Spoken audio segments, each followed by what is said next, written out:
A continuación, Al Pan Pan, las cosas como son.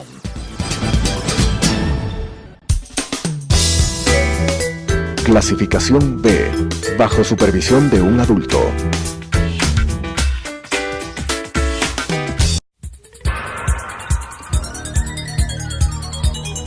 Las opiniones vertidas en este espacio por la producción y dirección del programa son de exclusiva responsabilidad de sus autores y de quienes intervienen en ellos.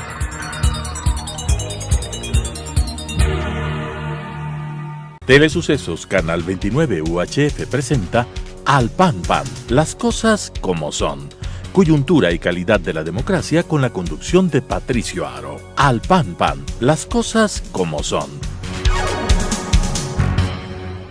Cordiales saludos a la gran audiencia de Telesucesos Canal 29, el canal diferente. Gracias por acompañarnos una vez más a decir las cosas como son. Presentamos los cordiales saludos a nombre de César Ulloa Tapia, Clever Herrera y Patricio Aro Ayerbe, su servidor. En esta oportunidad tenemos a bien como invitado al economista Pablo Dávalos, PhD en Economía, candidato a la alcaldía del Distrito Metropolitano de Quito por el Movimiento Plurinacional Pachacuti. Con él diremos las cosas como son en esta oportunidad. Pablo, gracias. Bienvenido. Gracias, Patricia, muy amable. Gracias por la invitación. Gracias, César. Gracias. Bueno, pasamos de un escenario de polarización de las elecciones anteriores, donde la disputa por la alcaldía era entre correístas y no correístas, a un escenario donde tenemos 18 candidatos. Por lo tanto, la gente no vota por estar a favor o en contra y más bien la mirada se centra en las propuestas. Pablo tiene propuestas, muchas de ellas han sido discutidas, analizadas al calor de la opinión pública, pero sobre todo hay algunas cosas que tienen que ver con un tema transgresor y irreverente que otros candidatos no han propuesto. Me parece que el tema del transporte es uno de ellos. Sí, efectivamente, César. Pienso que hay una dispersión en este momento en el sistema político, luego de la hegemonía que mantuvo Alianza País, como que se fracturó esa hegemonía y ahora los ciudadanos ya no votan útilmente ni a favor ni en contra de nadie, votan por propuestas y esto le ha dado a la elección, sobre todo de Quito, una característica particular. La gente quiere propuestas y los candidatos estamos obligados a generar propuestas, no a hablar mal del otro, a hacer espectáculos, ni mucho menos, sino generar propuestas. Y el que tiene mejores propuestas, creo yo que va a validarse con la ciudadanía. En efecto, Pablo Dávalos es uno de los pocos candidatos a la alcaldía de este gran espectro 18 que tiene un plan y como todo plan parte de un diagnóstico y ese diagnóstico está establecido. Sin embargo, el diagnóstico no atiende necesariamente las preocupaciones de los quiteños. Por ejemplo, no atiende la inseguridad concretamente y el diagnóstico no establece también un problema que está pegando muy fuerte y que aparece en los primeros lugares de las preocupaciones de los quiteños, que es la migración tanto interna cuanto externa, es decir, la migración venezolana cuanto la migración de las comunidades de la sierra y la Amazonía a la ciudad, que está generando una serie de problemas, decía. Bueno, la migración es un fenómeno estructural para nuestra sociedad. O sea, la migración venezolana ahora, pero antes fue cubana, antes hubo de otros países, y la migración interna han estado siempre presentes en la ciudad de Quito. Es decir, nosotros nos hemos ido constituyendo como metrópoli poco a poco. Hemos pasado de una cantidad de 500.000 de habitantes hace 20 años a ser la ciudad más poblada a este momento del país. Somos 2.800.000 habitantes y tenemos problemas fuertes. El problema de la seguridad también obedece al hecho de que hay mucha injusticia social. Fíjate tú, el índice de extrema pobreza crece en todas las ciudades, pero en Cuenca crece 0,2 y en Quito crece 4,6%. Somos la ciudad más inequitativa. La canasta familiar, por ejemplo, ¿no? En todos los países, en todas las ciudades del país, la canasta está en alrededor de 714 para el momento en que se hizo la encuesta y en Quito supera ese valor. Es decir, somos una ciudad muy cara, la ciudad más cara de todo el país, la ciudad con mayor desempleo, la ciudad con mayor pobreza. Esto hace que el tejido social se desgarre y emerja la inseguridad. Yo quiero destacar un tema. En este amplio espectro de 18 candidatos se ha visto que varios de ellos han tenido un paso por distintas organizaciones políticas.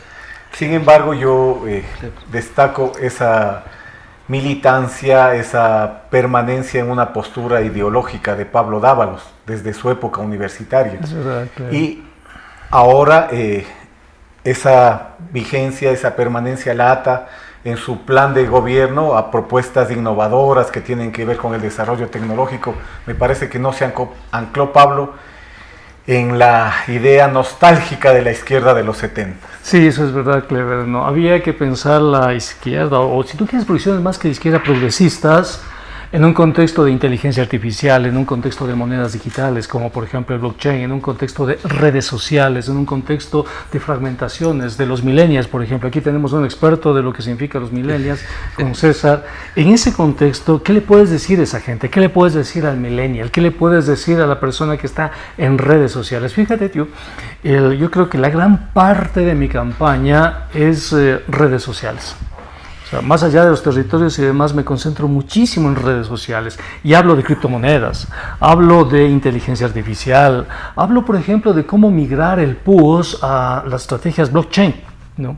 Blockchain que nos permitirían estas cadenas de bloques migrar el PUOS, migrar el registro de la propiedad, etcétera. Es decir, que Quito se integre al siglo XXI. Esa es la forma, creo yo, de ser responsables con lo que estamos viviendo y sobre todo con lo que están pidiendo en este momento los ciudadanos y los millennials, ¿no? Que son muy exigentes los millennials. El plan de trabajo establecido en 13 objetivos y 12 ejes también considera el primer eje, que es el eje de movilidad. Y en el eje de movilidad se establece y se propone la municipalización de todo transporte. Entonces, eso ya empieza a interpretarse como el regreso del Estado. Entonces, pero se fue Correa 2 añitos y dejó el Estado y otra vez está queriendo volver con Pablo Dávalos a la capital del Estado. Esa es la interpretación que empieza a darse. Y hay que decirle al votante que municipalización no significa socialización, no tiene nada que ver con el socialismo, significa que el municipio asume el control, la gestión y la operación del transporte. ¿Por qué? Porque eso lo hacen las metrópolis, eso lo hace París, eso lo hace Nueva York, eso lo hacen las grandes metrópolis, las grandes ciudades, y Quito ya tiene que verse ahora como una metrópoli. Es decir, el sistema del transporte no puede estar en manos de sectores privados, que sean ellos quienes operen, sean ellos quienes definan las rutas, las frecuencias y demás. No. Ahora Quito tiene que dar el gran salto a convertirse en una metrópoli. No significa que el sector privado no va a participar, pero en otro contexto, bajo otras circunstancias. Entonces, fíjate tú, darle ordenamiento, racionalidad. Un sistema donde en Quito circulen, como Quito es una ciudad larga y los valles y todo el distrito metropolitano que le rodean a esta ciudad y que conforman el distrito metropolitano tienen una morfología especial. En la ciudad de Quito tú puedes establecer corredores que atraviesen la ciudad de sur a norte y buses que hagan circuitos barriales, si tú quieres, y que le dejen a las personas en paradas de integración, tanto en los valles cuanto en la ciudad de Quito, de tal manera que ya no tienes buses colapsando, buses congestionando el hipercentro de la ciudad, sino que tienes un sistema armónico, coherente, sólidamente estructurado, y además los buses son buses eléctricos. ¿Por qué? Porque Quito tiene que vincularse a la mitigación del calentamiento global. Estamos emitiendo solo en transporte más de 1 millón de toneladas de CO2 y eso significa un incremento de la temperatura mundial. Vamos a ser una ciudad responsable. Por vez primera Quito se compromete con todos estos procesos de mitigación y va a decir: vamos a dejar de emitir esto porque somos una ciudad responsable y vamos a transitar al siglo XXI porque somos metrópoli, y el municipio asume esa gestión. Bueno, yo creo que ahí hay temas importantísimos que habría que discutir, como por ejemplo los mecanismos que le hacen que Quito entre en una dinámica de la sociedad de red, de la información, la comunicación y el conocimiento. Exactamente. La otra cosa que debe estar en discusión para los candidatos es hacer de Quito una ciudad sustentable pero también sostenible. Y otra cosa que me parece súper importante es que Quito milenariamente es una ciudad que se caracterizó por ser una ciudad universitaria, académica. Exactamente. Si nosotros miramos los registros, en Quito se funda una de las universidades más importantes de América Latina, que en su momento fue la Universidad de Santo Tomás. Claro. Y yo creo que esas propuestas de insertarle a Quito en la globalización sobre la base de las exigencias que significa una sociedad del conocimiento, significa indudablemente penetrar en los elementos que significan cambiar el chip de la cultura ciudadana de los quiteños. Y yo creo que Quito no puede estar relegada a ser una ciudad que va cubriendo necesidades con parches o con giros programáticos bajo los intereses que cada administración de turno tiene.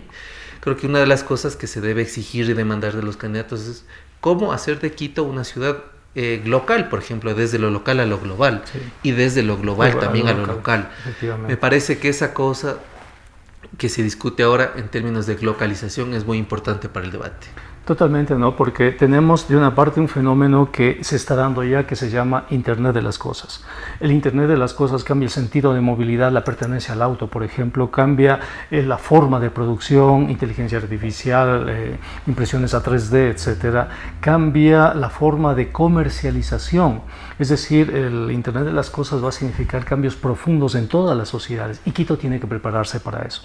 Necesitamos el talento humano que nos permita transitar hacia ese siglo XXI. El talento humano significan esos jóvenes, esas personas que se mueven en las redes, que son muy, pero muy hábiles para lo que significa criptomonedas, inteligencia artificial y demás. Por eso, ¿qué es lo que estamos proponiendo? En Quito, en el distrito metropolitano, hay alrededor de 500,000 de jóvenes que no pudieron entrar a la universidad. A esos jóvenes les vamos a crear un sistema de capacitación en las tecnologías del siglo XXI. Capacitación justamente en eso, manejo de redes, capacitación en realidad virtual, capacitación en minería de datos, en blockchain, inteligencia artificial, porque necesitamos ese talento humano. También necesitamos fortalecer la conectividad de la ciudad, pero con la conectividad y con el talento humano y la formación de nuevas empresas. Por ejemplo, tú puedes desarrollar una aplicación para dejar de pagar, qué sé yo, la luz y el agua yendo a la empresa o al banco, sino que desde tu aplicación la pagas y además simplemente tomas la foto del medidor de agua y le envías a la empresa y la empresa no necesita ir ahí. O sea, un simple ejemplo del mundo de las aplicaciones que se pueden generarse, ¿no? Y podemos a través del Banco de la Ciudad, que es otra propuesta que la estamos generando, financiar el desarrollo de estas empresas, por ejemplo. No solo que los jóvenes entran, estudian inteligencia artificial, cadenas de bloques, etcétera, sino que una vez que salen, ingresan de ahí, pueden ponerse una empresa y el Banco de la Ciudad financia eso, les da un capital de riesgo para que pongan esas empresas y con eso preparamos el talento humano para esa gran transición que es Internet de las Cosas, las ciudades del siglo XXI. Otro elemento que me parece importante poner en el tapete de discusión es que el trabajo del municipio de Quito generalmente, o por lo menos en las dos últimas administraciones, no ha estado atado a una visión de futuro de la ciudad, ¿no es cierto? Hoy por hoy Quito es la ciudad más poblada del Ecuador. Es verdad, sí. Y el trabajo del municipio como institución ha estado más direccionado a lo urgente antes que a lo prioritario. Entonces, la pregunta que se viene ahora sería, ¿qué es lo prioritario en este momento y cómo poder atender esas necesidades urgentes de la gente y las expectativas de tener una ciudad en proyección en el siglo XXI? Siempre, querido Clever, en todo momento lo prioritario son las personas. Siempre, siempre. Hay que cuidar a las personas. Hay un concepto maravilloso que se llama el derecho a la ciudad. Este concepto del derecho a la ciudad fue enunciado en los años 60 por un filósofo de tendencia marxista que se llama Henri Lefebvre. Lefebvre es el que propone el derecho a la ciudad y ahora la Constitución reconoce el derecho a la ciudad. Hábitat 3, por ejemplo, está totalmente estructurado bajo el concepto del derecho a la ciudad. ¿Qué tiene que hacer el municipio del siglo XXI? Garantizar el derecho a la ciudad de sus habitantes. ¿Y qué significa el derecho a la ciudad? Significa una vivienda en las mejores condiciones, significa servicios, todos los servicios, incluyendo ahora conectividad. Significa transporte seguro, rápido, eficiente, confiable, significa energías limpias, significa salud, significa educación, significa empleo. El derecho a la ciudad ahora es un concepto grande. Las ciudades del siglo XXI, las metrópolis del siglo XXI son complejas, son diversas, son conflictivas, pero al mismo tiempo son espacios resilientes que crean, si tú quieres, arte, culturas, vivencias, producciones, etcétera, ¿no? Eso tenemos que hacer desde el municipio, garantizar a los 2.800.000, ya todos los que vengan, porque de aquí en unos años vamos a hacer 4 millones, garantizarles a todos ellos, desde los que nacen hasta los que están muy mayores, adultos mayores, garantizarles el derecho a la ciudad. El derecho a la ciudad también implica ese acortamiento de la distancia que existe con el ciudadano, con la autoridad. Y eso de alguna manera estaría implicado en tu eje de trabajo, el número 5, en el que sustentas tú hacia el gobierno barrial. La ciudadanía no entiende cómo va a funcionar este gobierno barrial y obviamente dice, ¿qué va a hacer el presidente del barrio, un alcalde chiquito de nuestro barrio? Entonces, desgraciadamente, esa es la óptica del ciudadano en esta relación del derecho a la ciudad. César decía hace un momento un concepto muy interesante y es cómo irnos desde lo local a lo global y cómo desde lo global a lo local. Lo local es la ciudad, pero la ciudad está definida en barrios. Y en Quito tenemos tanta complejidad, tanta diversidad. Tenemos barrios como La Floresta, que tienen ordenanza particular, por ejemplo, ¿no? Barrios como la Ecuatoriana, etc. Y sectores, además, que agrupan muchísimos barrios. Tenemos barrios en situaciones de no regularización, donde la mayor parte de sus habitantes, sus casas, no están regularizadas en el municipio. ¿Qué tenemos que hacer? Tenemos que darle a las personas la capacidad de ejercer su derecho a la ciudad desde sus espacios, desde sus barrios. Tenemos que transferir a esos barrios capacidades, porque son los barrios los que conocen sus necesidades. Es decir, vamos a hacer el gobierno barrial va a tener funcionarios del municipio trabajando ahí, abogados, técnicos, ingenieros, gestores, etcétera. Más burocracia. No, la burocracia que está en el municipio le vamos a enviar allá. Porque tenemos muchos burócratas en el municipio, tenemos como 20.000. Entonces, pasar un papel de un sitio al otro se te multiplica porque es el sello, la firma, etcétera, ¿no? Recuerda lo que decía Pablo Palacio de Quito, decía que es municipal y espeso, decía, ¿no? Refiriéndose a eso. Entonces, ¿qué vamos a hacer? O sea, porque hay que organizar el trabajo también. A muchos de esos burócratas los vamos a transferir a los barrios, para que estén trabajando en los barrios, para que se preocupen por los barrios, para que vivan los barrios, ¿no? Para que ellos sean los gestores, los encargados y demás. Esos burócratas, además, y esos barrios hacen el gobierno del barrio, que a su vez está encadenado a la administración zonal, que a su vez está encadenado a la alcaldía menor, ¿no? Y la alcaldía menor se encarga de la planificación de ese sector, es decir, un proceso de descentralización, una descentralización efectiva, donde la gente sepa en dónde están los recursos, sepa en qué se están gastando los recursos, sepa cómo se están gastando y además los orienten hacia lo que más necesitan. Como decía Clever, ¿no? Nuestra prioridad son los seres humanos, son las personas. Yo quisiera agregar 2 elementos más. La una es que el derecho a la ciudad significa dinamizar una economía que se le denomina como naranja, es decir, la apropiación del espacio público sobre la base del disfrute de manifestaciones artísticas en todas las gamas que el ciudadano puede disfrutar. Y la otra es sobre la base del espacio público también hacer una sociedad más habitable, más amigable, pero también hay un aspecto que quisiera yo introducir. Creo que Quito podría convertirse en la ciudad anticorrupción. Y es algo que nosotros hemos venido reiterando en algunos espacios. ¿Cómo hacer de Quito no solo la capital de la República, sino la capital en donde no solo se discute sobre cómo combatir a la corrupción, sino la ciudad ejemplo en la manera de vivir de manera transparente, clara, de manera honesta, y cómo se construye ciudadanía a partir de la honestidad? Me parece que ese es un eje vital para la ciudadanía. Sí, sabiendo que al momento no hay mediciones, pero los mayores y la mayor cantidad de casos de corrupción se han dado en Quito, en el distrito metropolitano, posiblemente porque aquí es la capital política, desde luego, pero eso también le pone, o sea, la causa como una de las ciudades, o quizás la ciudad en donde mayores actos de corrupción se dan, en la medida que hoy tenemos 2 concejales con grillete por corrupción. Eso es una locura, ¿no?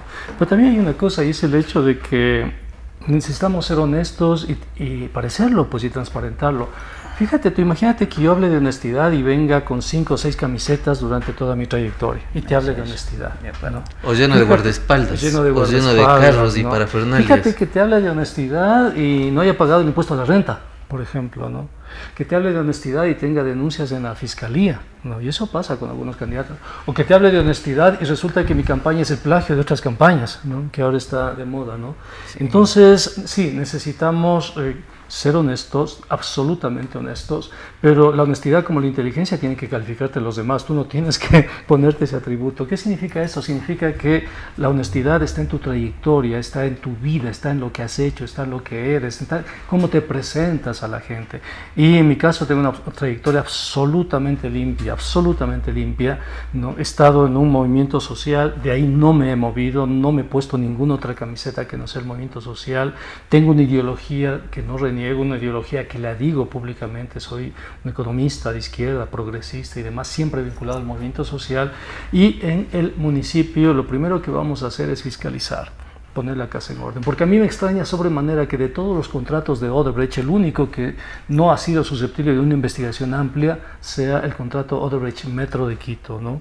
Entonces vamos a pedirle a Contraloría que haga lo mismo que hizo con respecto a la deuda externa, comisiones y veedurías ciudadanas, para examinar hasta el último centavo de ese contrato, y a partir de ahí transparentar. Y el otro contrato que quiero revisar cuando lleguemos a ese contrato con Keyport, porque no es justo que paguemos el triple de lo que cuesta un pasaje de avión. Un pasaje de avión Quito-Guayaquil tiene un costo marginal entre $40 y $50, ¿no? Y nosotros pagamos no menos de $200 por ese pasaje. ¿Por qué? Por un contrato lesivo. ¿Cómo es posible que se haya firmado un contrato lesivo y que se le haya atado a la ciudad durante 3 décadas para ese contrato? Entonces, le garantizo a los quiteños, vamos a revisar contrato Odebrecht, vamos a revisar contrato Keyport y vamos a abrir y poner la casa en orden para que la ciudadanía sepa exactamente en qué se gastaron, sobre todo los últimos $1.500, ¿no? Porque dicen 1.500 millones. Nos dicen que el presupuesto no tiene dinero, que el presupuesto del municipio está realmente mal, y creo yo que $1.500 millones sí es una cantidad importante, pues, ¿no? Ahora, en un escenario donde reconocerse como político es casi un pecado, yo destaco Sí, claro, esa actitud de Pablo Dávalos de reconocerse como un economista de izquierda, progresista, como una militancia. Sin embargo, uno de los elementos que se nos ha vendido permanentemente a los quiteños es que al llegar al municipio uno se despoja de ideología, se despoja de camiseta partidaria y se convierte en un administrador del cabildo. Yo creo que una de las cosas a demostrar es que un buen político puede ser un buen administrador, un buen alcalde y realizar una buena gestión. por supuesto. Bueno, y además el político es el que diseña, plantea, ejecuta y gestiona política pública. Por algo el ciudadano Claro. que no quiere ser político estaría mal ejerciendo un cargo de función pública. Y yo lo que tú dices, Clever, hay que resaltar, o sea, la personalización exacerbada de la política ha llevado precisamente al debilitamiento de las organizaciones en temas programáticos, funcionales. Y por del lo ejercicio tanto, de la política como tal. claro, por lo tanto las encuestas, fíjate, no miden propuestas, las encuestas miden personas. Y ahí hay un tema tenaz, Pablo. Claro. ¿Quieres que te cuente algo? Yo estoy viendo una guerra psicológica contra el pueblo de Quito, una guerra realmente, debo llamarla así, porque fíjate lo que me pasó a mí. Primero una encuestadora se me acerca para decirme, mira Pablo, te vamos a poner en las primeras semanas en los últimos lugares, pero conforme se aproxime el día de la elección vas a ir subiendo y vas a estar después disputando y después estarás primero. Tanto, $30,000 o $40,000 me pedían por eso. Y segundo, fíjate lo que acaba de pasar. El mes de enero, una encuestadora que creo que se llama, esta encuestadora, ¿cómo se llama? Quantum creo que se llama. Bueno, la cuestión es que esta encuestadora me pone en tercer lugar a mí, a inicios del mes de enero. Me pone en tercer lugar con un porcentaje bastante alto. Viene la campaña durante enero y febrero y yo desarrollo una campaña en redes sociales y es impresionante el apoyo que tiene en redes sociales. Coloqué el post, por ejemplo, del Banco de la Ciudad en redes sociales y tiene más de 320,000 vistas ese post. Bueno, te comento esto porque en la última encuesta, creo que es esta encuestadora Quantum, me ponen con 0%. Del tercer lugar me pasaron al último lugar. Entonces, ¿cómo te explicas? Yo soy economista, sé de estadística, sé de economía, o sea, matemáticamente eso es imposible. Claro, o sea, no puede un candidato que tiene el 3,6 en 2-3 semanas pasar al 0%. Y candidatos que ni siquiera aparecen me superan en este momento según esta última medición. Entonces aquí hay una estrategia de visibilización y justo aparece esa estrategia de invisibilización cuando propongo el Banco de la Ciudad. Propongo el Banco de la Ciudad, la gente se apodera de esa idea y empieza mi proceso de invisibilizar. No existo en las encuestas. O me ponen al final o simplemente desaparezco con 0%, ¿no? Por no haber pagado tal vez $30,000. Eso se llama guerra psicológica. Las encuestadoras en este momento están en un proceso de guerra psicológica porque deberían ser más prudentes, deberían decirle a la ciudadanía de Quito, miren señores, más de la mitad de los electores aún no deciden. Si más de la mitad de los electores aún no deciden, nuestra propuesta, nuestra medición es muy inexacta, el margen de error se amplía demasiado. Si se amplía demasiado, entonces tú no puedes decir está primero fulano, segundo, no puedes, por prudencia, ¿no? Pero además el estar primero, segundo, tercero es una asociación de una radiografía de ese momento, porque puede haber volatilidad hasta en el último momento de las urnas. El momento en donde se toma la medición. Claro, así es. Exactamente. De esta manera, con nuestro invitado, el economista Pablo Dávalos, PhD en Economía, candidato a la alcaldía del Distrito Metropolitano de Quito por el movimiento Pachacuti, con César Ulloa, Clever Herrera y su servidor Patricio Aro, hemos dicho las cosas como son. Al pan pan. Las opiniones vertidas en este espacio por la producción y dirección del programa son de exclusiva responsabilidad de sus autores y de quienes intervienen en ellos.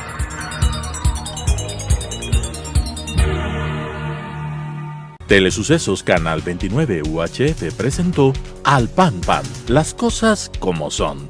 Coyuntura y calidad de la democracia con la conducción de Patricio Aro. Al Pan Pan, las cosas como son.